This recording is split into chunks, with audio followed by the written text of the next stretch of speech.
ಬೆಲೆ ಏರಿಕೆಯ ವಿರುದ್ಧ ಫ್ರೀಡಂ ಪಾರ್ಕ್ ಅಲ್ಲಿ ಬಿಜೆಪಿ ನಡೆಸ್ತಾ ಇರೋ ಪ್ರತಿಭಟನೆ ಎರಡನೇ ದಿನಕ್ಕೆ ಇವತ್ತು ಕಾಲಿಟ್ಟಿತ್ತು. ಜನಸಾಮಾನ್ಯರ ಮೇಲೆ ಸರ್ಕಾರ ಬೆಲೆ ಏರಿಕೆಯ ಹೊರೆ ಹೊರಿಸಿದೆ ಅಂತ ಬಿಜೆಪಿ ನಾಯಕರು ಆಕ್ರೋಶ ಹೊರಹಾಕಿದರು.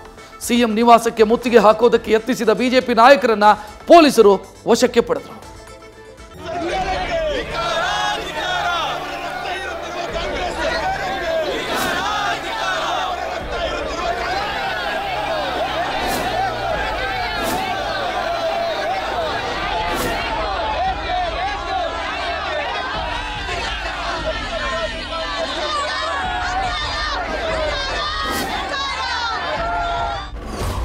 ದರಭಾರ ಬಿರುಸಾಯಿತು ಕೇಸರಿ ಪಡೆ ಸಮರ. ಸಿಎಂ ಮನೆಗೆ ಮುತ್ತಿಗೆ ಹಾಕಲು ಬಿಜೆಪಿ ಯತ್ನ. ಬಿಜೆಪಿಯ ಜನಪರ ಹೋರಾಟಕ್ಕೆ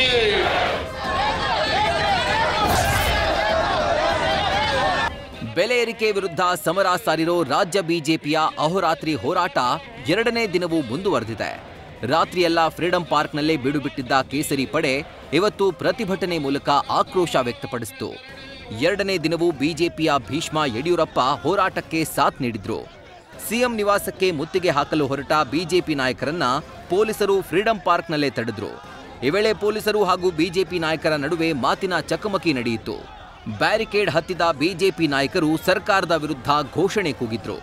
ಪ್ರತಿಭಟನೆ ತಾರಕಕ್ಕೇರ್ತಾ ಇದ್ದಂತೆ ಪೊಲೀಸರು ಬಿಎಸ್ವೈ, ವಿಜೇಂದ್ರ, ಆರ್ ಅಶೋಕ್ ಸೇರಿದಂತೆ ಬಿಜೆಪಿ ನಾಯಕರನ್ನ ವಶಕ್ಕೆ ಪಡೆದು ಬಳಿಕ ಬಿಡುಗಡೆ ಮಾಡಿದ್ರು.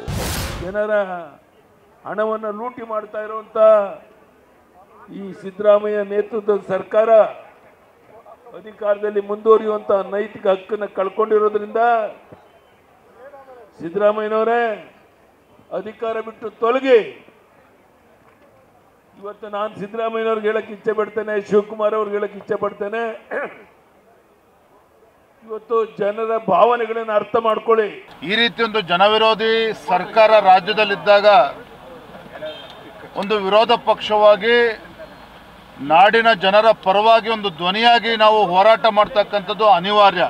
ದುಷ್ಟರಿದ್ದಾರೆ ಅಂತ ಹೇಳಿದ್ರೆ ಮೊದಲೇ ಜನ ಪರದಾಡ್ತಾ ಇದ್ದಾರೆ.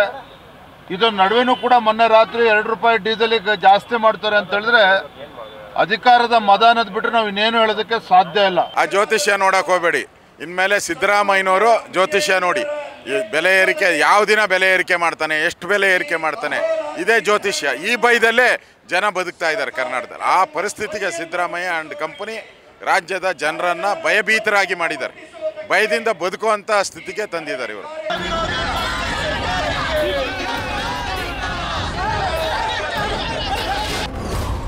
ಬಿಜೆಪಿಯವರು ರಾಜಕೀಯ ಮಾಡ್ತಿದ್ದಾರೆ, ಮಾಡ್ಲಿ.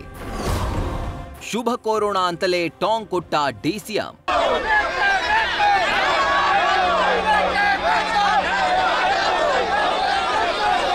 ಇನ್ನು ಬಿಜೆಪಿಗರ ಅಹೋರಾತ್ರಿ ದರ ಸಮರಕ್ಕೆ ಡಿಸಿಎಂ ಡಿಕೆ ಶಿವಕುಮಾರ್ ಠಕ್ಕರ್ ಕೊಟ್ಟಿದ್ದಾರೆ. ಬಿಜೆಪಿಯವರು ರಾಜಕೀಯ ಮಾಡ್ತಿದ್ದಾರೆ, ಮಾಡ್ಲಿ. ಅವರ ಪ್ರತಿಭಟನೆಗೆ ಶುಭ ಕೋರೋಣ. ಆದ್ರೆ ಟೋಲ್, ಡೀಸೆಲ್, ಪೆಟ್ರೋಲ್ ದರ ಹೆಚ್ಚಾಗಿದ್ರೂ ಯಾಕೆ ಪ್ರತಿಭಟನೆ ಮಾಡ್ತಿಲ್ಲ? ಬಿಜೆಪಿಯವರು ರಾಜಕೀಯ ಪ್ರತಿಭಟನೆ ಮಾಡ್ತಿದ್ದಾರೆ ಅಂತ ಮಾತಿನಲ್ಲೇ ಚುಚ್ಚಿದ್ದಾರೆ. ಮಾಡೋದ್ರಲ್ಲಿ ರಾಜಕೀಯ ಮಾಡಬೇಕು, ಅವ್ರು ಮಾಡಲಿ.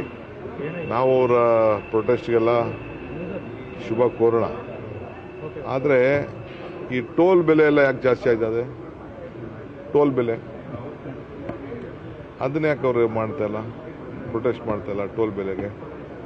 ಹಿಂದೆ ಡೀಸೆಲ್ಲು, ಪೆಟ್ರೋಲು, ಗ್ಯಾಸ್ ಬೆಲೆ ಎಲ್ಲ ಜಾಸ್ತಿ ಆಯ್ತಲ್ಲ, ಅದಕ್ಕೆ ಯಾಕೆ ಅವ್ರಿಗೆ ಪ್ರೊಟೆಸ್ಟ್ ಮಾಡಲಿಲ್ಲ? ಹಾಗೂ ಅವರು ಜನಪ್ರತಿನಿಧಿಗಳು ತಾನೆ. ಅವು ಹಾಲು, ನೀರು ಎಲ್ಲ ಮಾಡ್ತಾ ಇದೀವಿ. ಅದರಿಂದ ಯಾರಿಗೆ ಅನುಕೂಲ ಆಗ್ತಾ ಇದೆ? ರೈತರಿಗೆ ಅನುಕೂಲ ಆಗ್ತಾ ಇದೆ. ರೈತರ ಬದುಕನ್ನು ನಾವು ನೋಡಬೇಕಲ್ಲ. ರೈತರು ಪಾರ್ಟಿ ಅಂತ ಬರೀ ಹಸಿರು ಟವಲ್ ಹಾಕೋಬಿಟ್ರೆ ಸಾಕಾ? ಅದರಿಂದ ಪಾಪ ಅವ್ರು ರಾಜಕೀಯ ಉಳಿಸ್ಕೋಬೇಕು, ಮಾಡಲಿ. ಬಟ್ ಅದೇ ಥರ ಬೇರೆಯವ್ರಿಗೂ ಕೂಡ ಅವರು ರೈತರಿಗೂ ಸಹಾಯ ಮಾಡಬೇಕಲ್ಲ.